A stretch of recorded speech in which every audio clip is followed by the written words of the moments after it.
I've just finished making this veggie cleaver for my wife Charlene. Out of all the many knives that have gone around the world, she's finally getting a few that are being kept here at home, and I'm going to show you today how I sharpen on a belt grinder. So if you are new here, my name is Tarek. I've been a full-time artisan for many years, and this channel is all about the tips and tricks that I've learned over these years, and they'll hopefully be beneficial to you. So let's get started.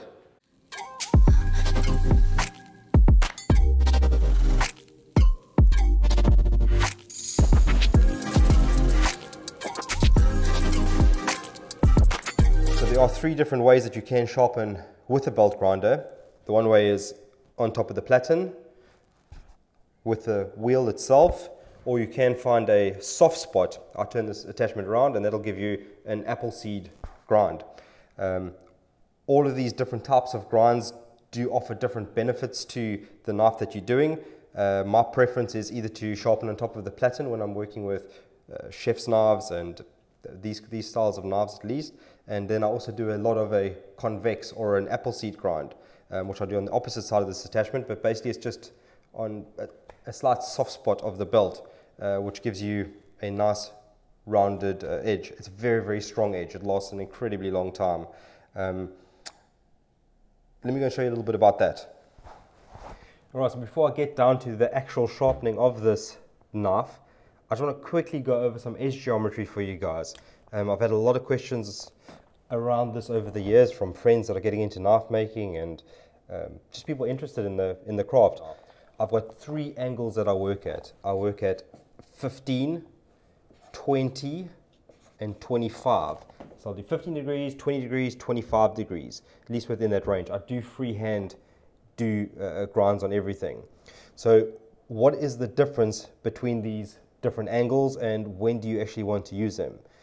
I do realize as well that with these angles, there is also the variable of what kind of steel you're using, has your heat treat been good, all these kind of factors. But if we take all of that into account and you're using the correct steel and the heat treat is correct, this is the principles that you can follow along with.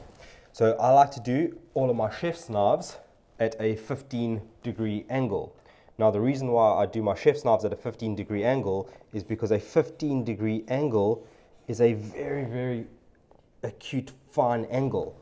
So what that does is it gives an amazing sharpness on the knife, which is what you're wanting to achieve when you're working in the kitchen. So I like to do my chef's knives at 15 degrees. The 20-degree angle, which is, and obviously my drawings over here, guys, are just over-exaggerated just to show some sort of a difference. But on the 20-degree angle, what's happening is that's a slightly stronger edge than a 15-degree angle, but it still has a very, very fine sharpness on it. So I like to do my everyday carry knives at a 20-degree angle. This allows for an acute, fine sharpness on the knife for the everyday tasks, but it also has a slightly stronger edge, so I'm not having to sharpen this knife as consistently. I can use it for quite a long time before I even have to consider sharpening it. So I like to do my EDC knives at that sort of an angle.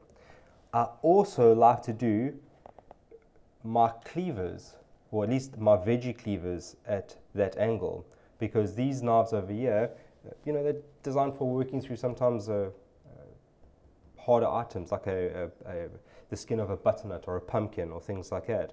So the 20 degrees still gives a very fine, acute sharpness, but it has got a much stronger edge. So in other words, it stays sharp and it can take a little bit more abuse than a 15 degree. And finally, I do a 25 degree angle.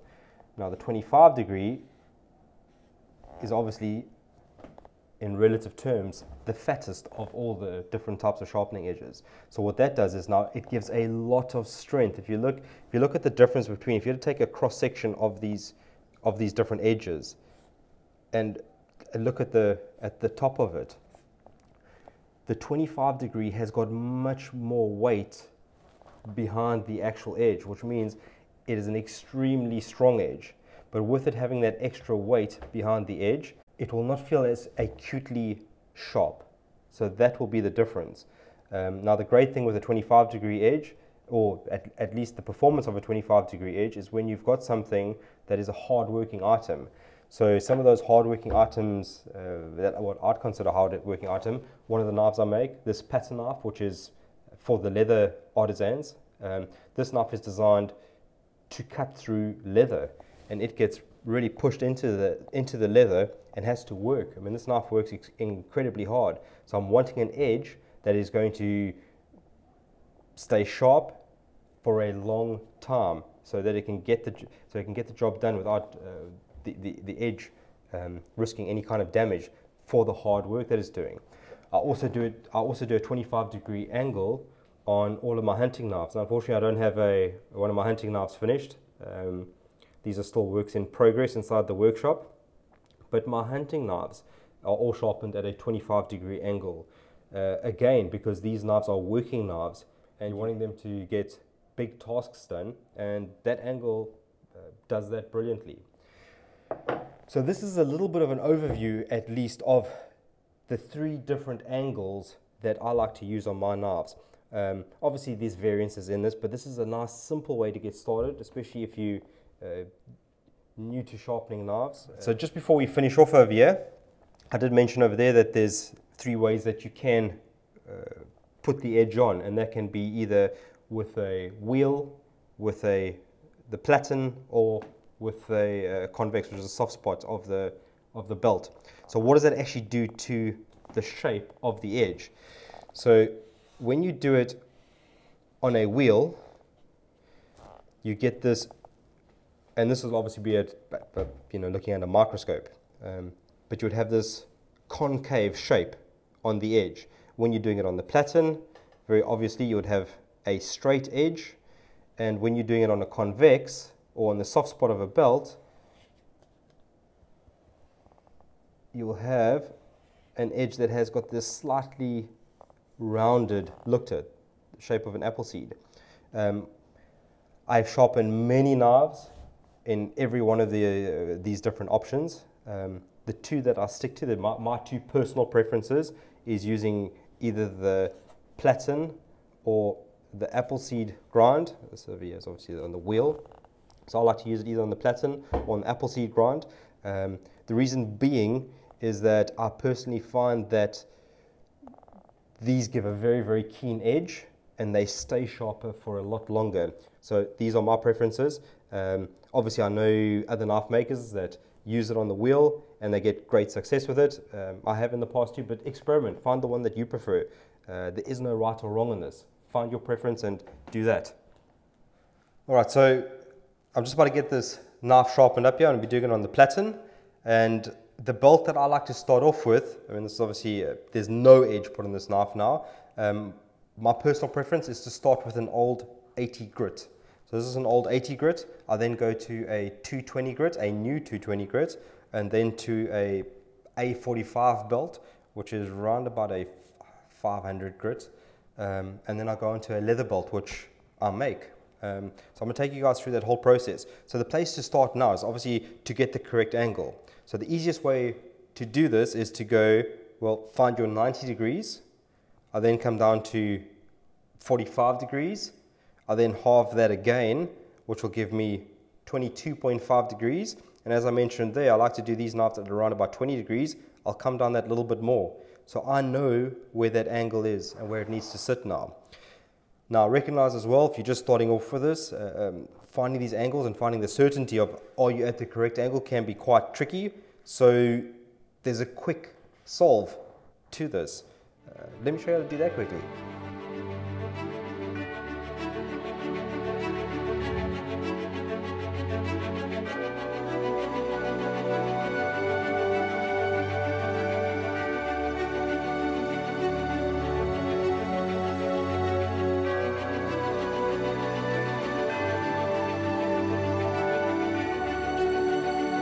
So I'm back and I'm armed with an angle measurer. I'm armed with an angle measurer. Now you can make 3 of these. Obviously I just did this one at 20 degrees. I wrote on there 20. You can make yourself up a 15-degree one if you do chef's knives, if you actually have a need for doing that kind of an angle. And you can make up a 25. And then this will simply give you, especially on a platen, will give you where that angle needs to be. So I now know that that is my angle. So again, I'll come 90, 45, 22.5, and that bit extra down will give me my 20 degrees. So I know now that I'm going to be sharpening the whole knife at that angle. Guys, this takes a bit of practice, so don't be too harsh on yourself trying to learn these things. One last thing quickly before I start there. Always have the belt moving in the opposite direction of your blade. If you're sharpening in the front and you need to go that way, have the belt moving in the opposite direction of your blade. Otherwise it'll bite on there, cut into that, and you're going to be snapped or smacked with the belt. So I'm going to be turning my extractor on now, because as I pass, I'll cool that blade down on the extractor, and let's do this.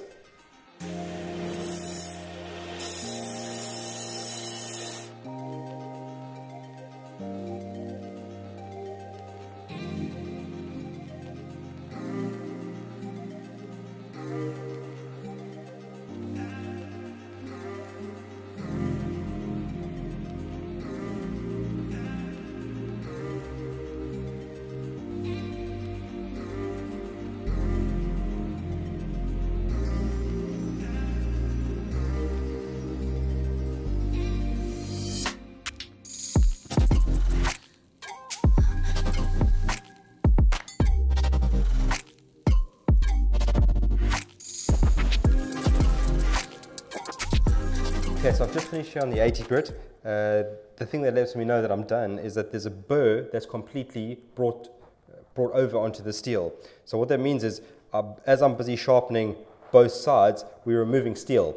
And when I look down the back of the knife and obviously in the front, I can check for evenness of where that grind is sitting. But as you start doing this process, you will start to see a burr starting to form. It's obviously, it's so slight. I can just feel that now. But what it looks like, you know, obviously under the light over here, it kind of looks like this little speckle that starts shining back at you, like almost like a slight glistening at the bottom of the steel. Especially in the setup that I've got over here, it allows me to see that quite nicely and quite easily. Plus I can feel it. So there was no way that the camera could focus in on that little burr, so what I did is I took a piece of mild steel and I over exaggerated what this will look like if you're not sure what I'm talking about. So as you're busy grinding, there's going to be a burr. So this is a very exaggerated form of what that burr looks like, but it's when the steel actually folds over itself.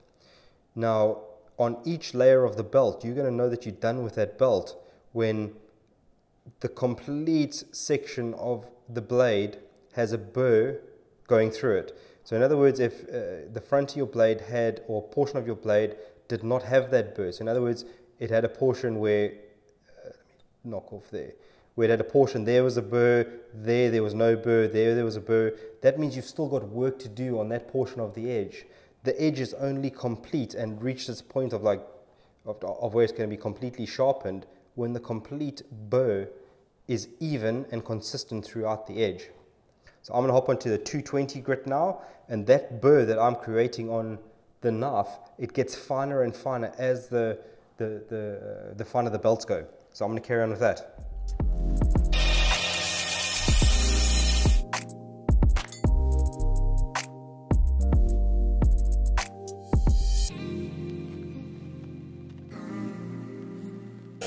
So guys, just remember, the finer the grit belt that you're on, like now I'm on my finest belt, the finer the burr is going to be. At this point now, it's only through experience with doing so many knives that I really get to see the fine detail of that little burr coming up. So just be mindful as you're going, maybe take your fingertip and constantly just check that edge, or put a light into position that allows you to really see that slightest little burr breaking, like I have got over here. It shows me that slightest little burr breaking, and I can kind of see the sparkle of it happening, and my fingertips are accustomed to feeling it. So that knife's ready for the leather. So I'm about to move on to the final of my personal belt progression. This is a leather belt that I have made. I have made these for quite a few knife makers over the years as well. I find that it just gives a supreme sharpness to the edge that you're working on.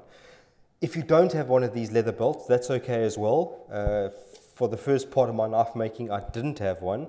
And then you'll just have to break the burr off manually. So the easiest way to do that is, I have a piece of hardwood, and with a piece of hardwood, you could just gently let that edge just run through the through that piece of wood. I'm letting the weight of the knife do the job over here. So what this is doing now is it's just gently removing that micro burr that was built up by that previous the previous belt, and then you can manually strop. This is the way guys have been doing it for many years. I just find having this as part of my progression on the grinder, it goes a lot quicker. The sharpest I get my knives is when I do it on this belt. Over the years, guys, I must say I've used many different types of compounds. Always a polishing compound, obviously. At the moment, I'm enjoying this. It's the Brownells 555 Polish Array, to get a polished finish on it. I'm enjoying this one at the moment. I've used many different types of compounds. This works great on a strop as well, on a manual strop. You know, you just put it into your strop over there. I'll just obviously run this down. This belt is heavily loaded with compounds, so I wouldn't necessarily be doing this now, but I would just let that slightly run over there. Guys, on your machine as well, if you are using a leather belt, run it on slow. Otherwise you might find that the belt has a bit of a problem. So I'm going to run through this last little phase and then show you how this knife works.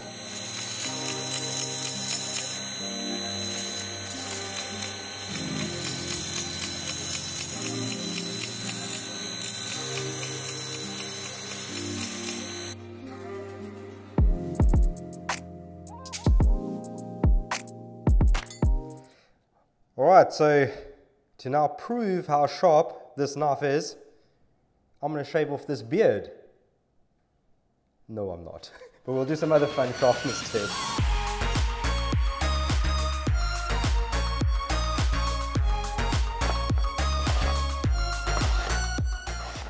Guys, so if you've got any value out of this video, please hit the thumbs up below, give it a thumbs up. We're going to be adding more and more content to this channel, so if you want to get it, remember to subscribe, hit the alert button as well when that pops up. Thanks for tagging along with me.